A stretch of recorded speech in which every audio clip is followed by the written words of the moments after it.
அன்பும் பண்பும் நிறைந்த காய்கல்பா டிவி சேனல்ல இருக்கக்கூடிய எல்லா நண்பர்களுக்கும் என்னுடைய வணக்கத்தை தெரிவித்துக் கொள்கிறேன்.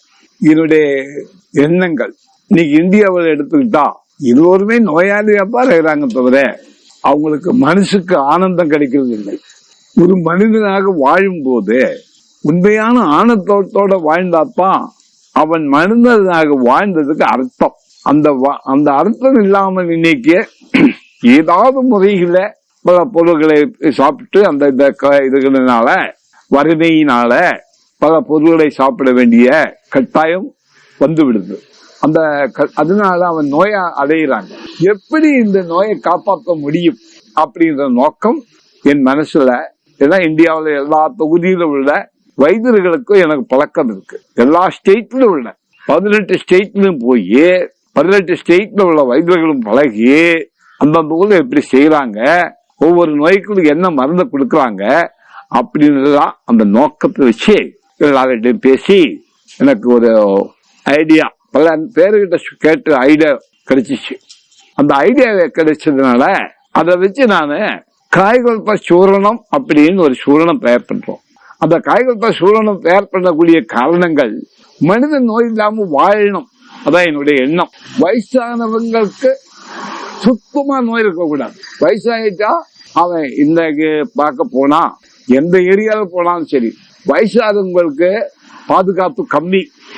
அரசாங்கத்துல பாதுகாப்பு இல்ல, மக்கள் பாதுகாப்பு இல்ல. இவன் கிடைக்கிற காசு பூரா ஏதோ ஒரு வகையில செலவழிக்கிறாங்க, பல முறையில போறாங்க. அதனால கடைசி ஆகும்போது இவன் நோயா பெருகுது, நோய் கொடுமை ஆயிடுறாங்க. அப்ப இந்த வயசானவங்களுக்கு எப்படி இவங்களை காப்பாற்ற முடியும்?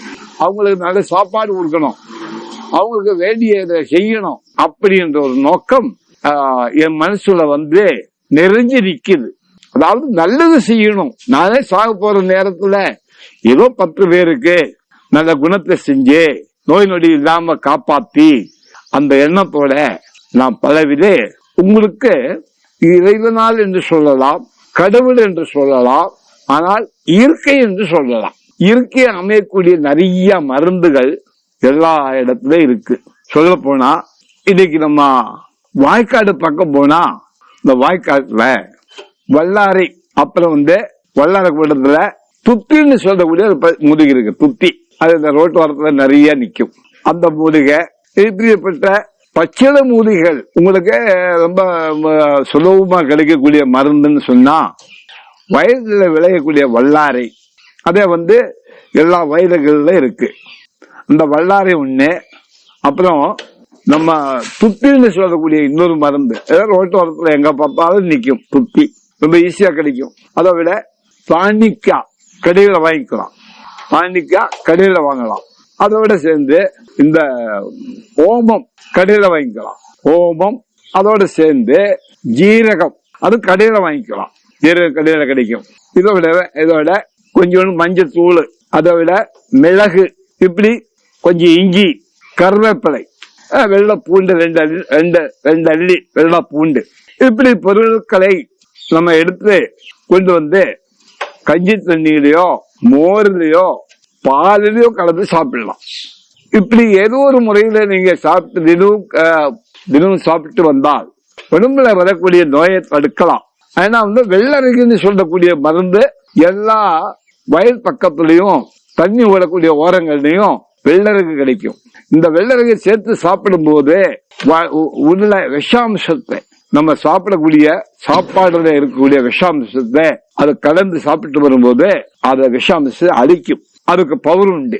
அப்படி சாப்பிட்டு வரும்போது நிறைய நோயை தடுக்கக்கூடிய சக்தி உடம்புக்கு வந்துடும். இது யார் செய்யணும்?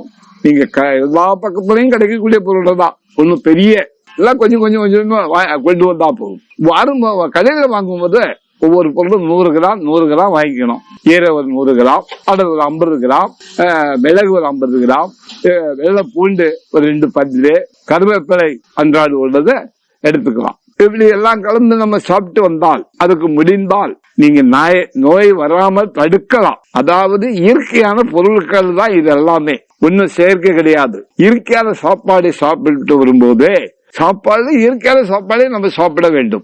செயற்கையை மறந்துடணும். செயற்கையான சாப்பாடு சாப்பிடும் போது கெட்டது உடம்புக்கு வந்து சேரும். அந்த கெட்டதை மாற்றுறதுக்கு இயற்கையான சாப்பாடு சாப்பிடலாம். கஞ்சி, கூழு, இப்படி நிறைய ஐட்டங்கள் வந்து நம்ம கேழ்வரகு அந்த மாதிரி நிறைய ஐட்டங்கள் இருக்கு. இந்த ஆதி காலத்துல ஒவ்வொரு மனிதர்களும் சாப்பிட்டு வந்த சாப்பாடு வகைகள் அதை நம்ம சாப்பிட வேண்டும். சூடு காலம்னா கூழு சாப்பிட்டுக்கலாம். அப்படியே சாப்பாடை மாத்தி மொத்தத்துல சொல்ல போனா இயற்கையான சாப்பாடே சாப்பிடணும். செயற்கையான சாப்பாடே மறந்து விடுங்கள். அப்பதான் நோய் நொடி இல்லாம மனிதனுக்கு வாழலாம். அப்படி உங்களுக்கு கஷ்டமா இருந்துச்சுன்னு சொன்னா நான் காய்கல்பா சூரணம்னு தயார் பண்ணியிருக்கேன். அது வந்து எல்லோரும் சேர்ந்து எடுத்து ஒரு முடிவு. அப்ப ஒவ்வொரு ராஜ்யத்திலும் போய் ஆந்திராவில் உள்ள மருந்து ஆந்திராவில போய் கொண்டு வரணும். தமிழ்நாடு, கேரளா கேரளாவில், கர்நாடகா கர்நாடகா, பீகார்னா பீகார்ல போனோம், பெங்கால்னா பெங்கால் போனோம், பஞ்சாப்னா பஞ்சாப்ல போனோம், ஹரியானா ஹரியானால போனோம். இப்படி எல்லாருக்குமே முடியாது. அந்த மாதிரி ஒவ்வொரு இடங்கள்ல போய் ஹரித்வார், குருத்வார், இந்த காசி, பனாரஸ் இந்த ஏரியாலாம் போய் மருந்து கலெக்ட் பண்ணி கொண்டு வந்து நோய் இல்லாமல் வாழ்றதுக்கு ஒரு மருந்து செஞ்சிருக்கேன். அதுதான் காயகல்ப சூரணம். அதுல வந்து 4 விதமான சஞ்சீவினி சேருது. பால் சஞ்சீவினி, கிரட சஞ்சீவினி, மிருதா சஞ்சீவினி, ஜல சஞ்சீவினி. இந்த சஞ்சீவினி கூட வண்டுகுதிரை பட்டைன்னு இருக்காது. தமிழ்நாடு கூட இருக்கும் வண்டுகுதிரை பட்டை. அந்த வண்டுகுதிரை பட்டைய மேல வந்து வண்டு பறந்து போனால் கீழே விழுகும். அப்ப வண்டை கொல்லக்கூடிய சக்தி உள்ள வண்டு மரம். அந்த மரத்துக்கு வண்டு நிறைய சத்து கிடக்கும். அந்த வண்டு பட்டை சேர்க்கும் போது மனிதன் சாப்பிடக்கூடிய விஷாம்சத்தை அழிக்கக்கூடிய சக்தி உண்டு. சோலையிலிருந்து வரக்கூடிய கெட்டதுகளை அழிக்கும், ரத்தத்தை சுத்தம் பண்ணும். இப்படி பஞ்சபூதங்களை உட்கொண்டு தயாரிக்கக்கூடியதுதான் இந்த காயகல்பா சூரணம். பஞ்சபூதம் உடம்புல வந்துட்டா தெம்பு வரும், ஆரோக்கியம் வரும், ஞானம் கிடைக்கும், ஞாபக சக்தி கிடைக்கும், எல்லாமே கிடைக்கும். ஒரு மனிதனுக்கு தேவையானது அனைத்தும் தரக்கூடிய ஒரு சூரணம் தான் இந்த தயார் பண்ணி இருக்க. இது வந்து ஒரு மனிதன் 3 மாசம் தொடர்ந்து சாப்பிட்டு வந்தால் அவன் உடம்புல நோய் இருக்காது, நோய் ஓடிவிட்டு போயிடும். அப்போ இது எப்படி வேணாலும் சாப்பிட்டுக்கலாம், ஒண்ணுமே இல்ல. சாப்பாடு கூட கலந்து சாப்பிட்டுக்கலாம், இட்லி கூட கலந்து சாப்பிட்டுக்கலாம், சப்பாத்தி கூட கலந்து சாப்பிட்டுக்கலாம், சோத்துல கலந்து சாப்பிட்டுக்கலாம், பால்ல கலந்து சாப்பிட்டுக்கலாம், தயிர்ல கலந்து சாப்பிட்டுக்கலாம், எப்படி வேணாலும் சாப்பிடலாம். முள்ளங்கி சாறுல சாப்பிடலாம், முள்ளங்கி சாறுல சாப்பிட்டுக்கலாம். அப்போ பழங்க ஜூஸ் இருக்கு, பல விதமான பழங்கள், பல ஜூஸ்ல சாப்பிடலாம். பப்பாளி காய் இருக்கு இல்லையா, அந்த பப்பாளி காயில அந்த வெளியே எடுத்து, நாட்டு பப்பாளி கடையில வாங்குற பப்பாளி கிடையாது, அதுல கடிக்க சேரும் நாட்டு பப்பாளி. அந்த நாட்டு பப்பாளி காய் உள்ள இருக்கிற வெளியே பிஞ்சா இருக்கணும், முத்துனது ஆகாது. பிஞ்சு காய் எடுத்து நல்லா தட்டி சாறு எடுத்து இந்த கலந்து சாப்பிட்டு வந்தால் கேன்சரே காலி ஆயிடும், கேன்சரே இல்லாம போகும். ஆனால் கட்டுப்பாடோட சாப்பிட வேண்டும், கட்டுப்பாடோட இருக்க வேண்டும். தொப்பை வளர்றதுல தொப்பை போயிடும் இது சாப்பிட்டா. உடம்பு பெருசா இருக்கிறத கிளியர் பண்ணும் சாப்பிட்டா. அதாவது கவுண்டிங் கம்மியா இருக்கு, ஒவ்வொரு சில நபர்களுக்கு கவுண்டிங் கம்மியான காரணம் சாப்பாடு தான். கண்டதெல்லாம் சாப்பிட்டு உடம்பை பெருசு பண்ணி தொப்பை வளர்த்து ஆனந்தம் போச்சு. தொப்பை வந்தால் ஆனந்தம் இல்லை, குண்டி வளர்ந்தால் ஆனந்தம் இல்லை. குண்டி பெருகும், தொப்பை வளரும், ஆனந்தம் போச்சு. ஆணா இருந்தாலும் சரி, பொண்ணா இருந்தாலும் சரி. அப்படிப்பட்டவர்களுக்கு இந்த மருந்தை சாப்பிட்டு வந்தால் ஆனந்தம் கிடைக்கும். வாழ்க்கையில ஆனந்தம் இல்ல, வாழ்க்கையில அர்த்தமே இல்ல. ஒரு மனிதனாக வாழ்ந்தால் அவன் ஆனந்தமாக வாழணும். ஆனந்தம் கிடைக்கணும்னா நோய் நொடி இருக்கக்கூடாது. நோய் இருந்தா டென்ஷன் ஜாஸ்தியாகும், ஆனந்தம் இருக்காது. அப்போது அவன் உடம்பை பாதுகாக்க வேண்டியது அவன் கடமை. ஆணா இருந்தாலும் சரி, பெண்ணா இருந்தாலும் சரி. இது சாப்பிட்டு வந்தா வயசா காலத்துல ஆனந்தமா இருக்கலாம், எந்த குறையுமே உடம்புல இருக்காது, நோய் வராது, யாருமே கவலைப்பட வேண்டியதில்லை.